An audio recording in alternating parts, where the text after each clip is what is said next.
په متحده عربي اماراتو کې د نوي کال یا د 2023 کال رخصتیانو په اړه غږیږو چې دولتي سکتور کې څو ورځې رخصتي ده او خصوصي سکتور کې څو ورځې رخصتي ده. د رخصتۍ په اړه چې کوم رسمي معلومات خپاره شوي دي دولتي سکتور کې هم او خصوصي سکتور کې هم د 2023 کال اولې میاشتې اوله ورځ رسمي رخصتي اعلان شوې ده.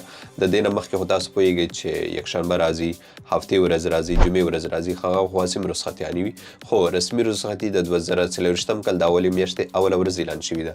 هم په دولتي سکتور کې مطلب دولتي څومره ادارې چې دي هغه هم رسمي رخصتي د اولې میاشتې اول تاریخ دی او خصوصي سکتور کوم چې شخصي کمپنیانې دي هغه لپاره هم د اولې میاشتې اول تاریخ رسمي رخصتي اعلان شوې ده. زموږ سفارت کوم چې ابوظبي کې ده او زموږ کنسلګري کوم چې دوبۍ کې ده هغه همدغه رخصتیانې دي.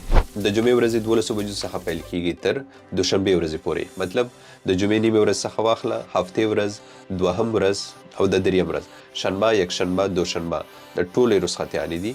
سه شنبه یا څلورم ورځ به بیرته خپل رسمي کارونه پیل کوي. مننه.